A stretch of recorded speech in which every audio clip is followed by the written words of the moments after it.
Sestdienas priekšpusdienā fotografi Nogalē ierodas viens pēc otra, un Dainis Kārklogs paņēmis līdzi kopijas no agrākiem laikraksta Talsu vēstis numuriem. Paraka piedzērās un pazuda.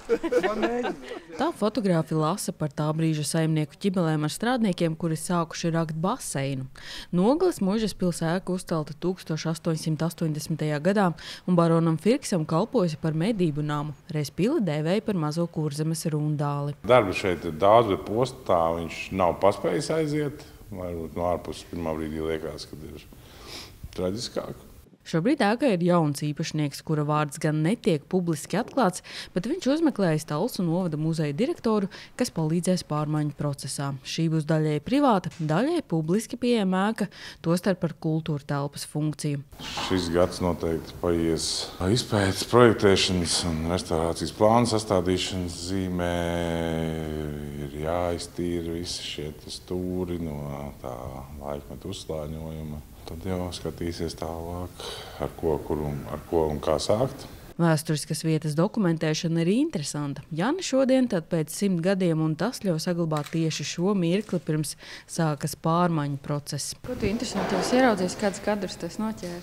Mani interesēja tagad bēniņi, kur ļoti skaisti apgaismojums bija, kur tieši saules stari un šie greznie logi un greznie griezti augstie.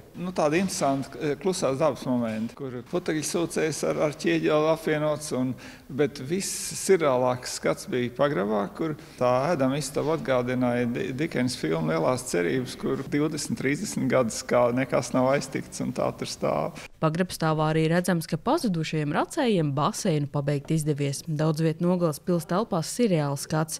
No vienas puses šķiet, ka vēl pavisam nesen te kāds mitinājies, skaties televizoru, spēlējis pokeru, ēdis, smēķējis, gulējis, un telpas ar pavisam citām acīm apskata Anda Neimane, kura šeit aizvadījusi savus pirmos 26 dzīves gadus. Skolas laikā gan diezgan saudzīgi pret šo visu izturējās, neļauj bumbu spēlēt un sapratu, ka tas ir vērtīgi.